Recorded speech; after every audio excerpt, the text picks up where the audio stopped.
So hello welcome to my channel. അപ്പം ഇന്നത്തെ വീഡിയോയിൽ ഡിസ്കസ് ചെയ്യാൻ പോകുന്നത് എന്തൊക്കെ ഡോക്യുമെൻറ്റ്സ് വേണം ആക്ച്വലി നമ്മളൊരു അഡ്മിഷന് കയറുമ്പോൾ, അല്ലെങ്കിൽ ഇപ്പം ഞാൻ പറയട്ടെ സെക്കൻഡ് അലോട്ട്മെൻറ്റിൽ എന്തായാലും നിങ്ങൾക്ക് കോളേജിൽ പോകേണ്ടി വരും. അപ്പോൾ ആ ടൈമിൽ നിങ്ങൾ എന്തൊക്കെ ഡോക്യുമെൻറ്റ്സ് ആണ് കയ്യിൽ കരുതേണ്ടത്. അതായത് ഫസ്റ്റ് ഡോക്യുമെൻറ്റ്. സോ ഇത് കോളേജ് ദോസിൻ്റെ ഒരു വാട്സപ്പ് ബോട്ടാണ്. അപ്പോൾ ഇതിൽ നിങ്ങൾക്ക് കീമിൻ്റെ റിസോഴ്സസ് കൊടുക്കുമ്പോൾ സെക്കൻഡ് അലോട്ട്മെൻറ്റിന് വേണ്ട ഡീറ്റെയിൽസും കാര്യങ്ങളും ഒക്കെ ഒരു PDF ആയിട്ട് നിങ്ങൾക്ക് കിട്ടും. അപ്പോൾ നിങ്ങൾ ഓരോ ഓപ്ഷനും നിങ്ങൾക്ക് വേണ്ട രീതിയിൽ നിങ്ങൾ ജസ്റ്റ് കൊടുത്താൽ മതി. അപ്പം PDF ആയിട്ട് കിട്ടും.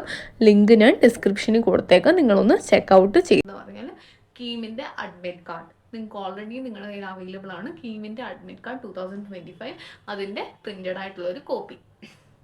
കളർ കോപ്പി വേണമെന്നൊന്നുമില്ല, കോപ്പി മതി. പിന്നെ കീമിൻ്റെ റിസൾട്ട്, അതായത് നിങ്ങളുടെ റാങ്കും മാർക്കും എല്ലാം കൂടി ഉള്ള ഒരു പേജുണ്ട്, അത് സ്ക്രീൻഷോട്ട് എടുത്തിട്ട് അതിൻ്റെ കോപ്പിയും വേണം.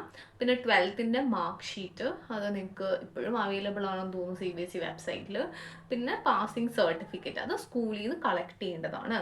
പിന്നെ ഡേറ്റ് ഓഫ് ബർത്ത് അല്ലെങ്കിൽ birth certificate, okay, birth certificate വേണം. പിന്നെ transfer certificate that will be available in your സ്കൂളിലുണ്ട്. അപ്പോൾ നിങ്ങൾ ആക്ച്വലി അവിടെ പോയി ഇതൊക്കെ കളക്ട് ചെയ്യണം കേട്ടോ. ഇപ്പോഴേ കളക്ട് ചെയ്തോ, അല്ലെങ്കിൽ ആ ഒരു ടൈം ആകുമ്പോൾ ഭയങ്കരമായിട്ടുള്ള റഷ് ആയിരിക്കും. പിന്നെ അലോട്ട്മെൻറ്റ് മെമ്മോ, ഫീ റെസിപ്റ്റ്, നമ്മുടെ അടച്ച ഫീസിൻ്റെ റെസിപ്റ്റ് ഉണ്ടായിരിക്കും. അതും ആക്ച്വലി നിങ്ങൾ ഡൗൺലോഡ് ചെയ്ത് കാണുമെന്ന് ഞാൻ വിശ്വസിക്കുന്നു. എല്ലാവരും ഡൗൺലോഡ് ചെയ്യേണ്ട സാധനമാണത്. അല്ലെങ്കിൽ ഇപ്പോഴും ആ ഒരു പേയ്മെൻറ്റിൻ്റെ ഇതുണ്ടല്ലോ, നമ്മുടെ കീമിൻ്റെ വെബ്സൈറ്റിൽ പോകുമ്പോൾ നമ്മൾ പേ ചെയ്തതിൻ്റെ ഒരു ഡീറ്റെയിൽ കാണുമല്ലോ. ജസ്റ്റ് സ്ക്രീൻഷോട്ട് എടുത്താൽ മതി.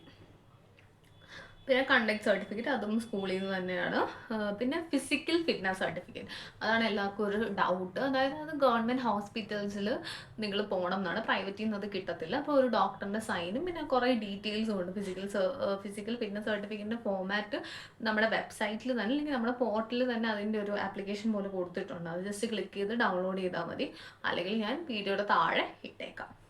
പിന്നെ എലിജിബിലിറ്റി, അത് നമ്മുടെ പാസ് ചെയ്ത മാർക്കിൻ്റേത്. പിന്നെ മൈഗ്രേഷൻ സർട്ടിഫിക്കറ്റ്, അത് നമ്മുടെ സ്കൂളിൽ നിന്ന് കിട്ടും.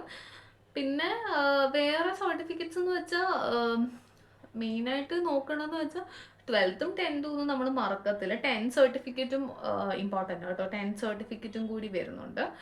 പിന്നെ വേറെ ഡീറ്റെയിൽസ് എന്ന് പറഞ്ഞാൽ allotment memo, data sheet, all other documents. Okay, കീമിൻ്റെ രജിസ്ട്രേഷൻ്റെ സമയത്ത് നിങ്ങൾ ആക്ച്വലി EWS ആയിക്കോട്ടെ, പിന്നെ നിങ്ങൾക്ക് എന്തെങ്കിലും റിസർവേഷൻ ഉണ്ടെങ്കിൽ അതിൻ്റെ സർട്ടിഫിക്കറ്റ്സ് അപ്ലോഡ് ചെയ്തല്ലോ, ആ സർട്ടിഫിക്കറ്റ്സും നിങ്ങൾ എടുക്കണം. എല്ലാത്തിനും ഒറിജിനലാണ് എടുക്കേണ്ടത്.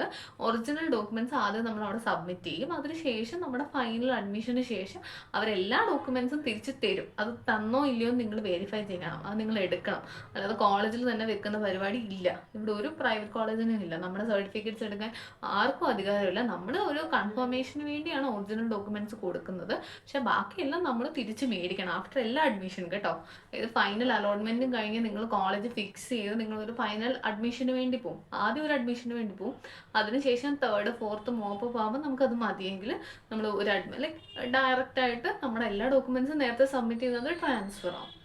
ആദ്യം എൻ്റെ RIT-യിലായിരുന്നു എൻ്റെ ഡോക്യുമെൻറ്റ്സ്, അത് തന്നെ ട്രാൻസ്ഫർ ആയി GC-യിൽ വന്നു. എന്നിട്ട് എൻ്റെ ഡീറ്റെയിൽസും കാര്യങ്ങളൊക്കെ കൊടുത്ത് എല്ലാം കഴിഞ്ഞ് ഐ തിങ്ക് ഞാൻ രാവിലെ 9 മണിക്ക് സംതിങ് അവിടെ എത്തിയതാണ്. തിരിച്ച് ഞങ്ങൾക്ക് ട്രെയിനൊന്നും കിട്ടിയില്ല. ട്രെയിൻ ബുക്കൊക്കെ ചെയ്തു, പക്ഷെ കിട്ടിയില്ല. കാരണം അത്രയും ലേറ്റായി.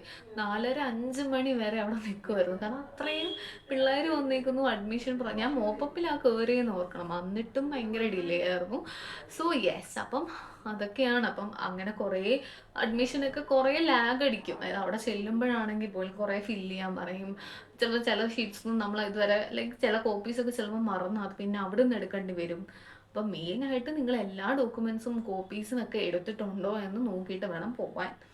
പിന്നെ നല്ല പേഷ്യൻസും വേണം. നമ്മൾ നല്ലോണം വെയിറ്റ് ചെയ്യണം. ഗവൺമെൻറ് ഇതാണല്ലോ, നമുക്ക് വേണ്ടി ആരും ഒന്നും ചെയ്യത്തില്ല.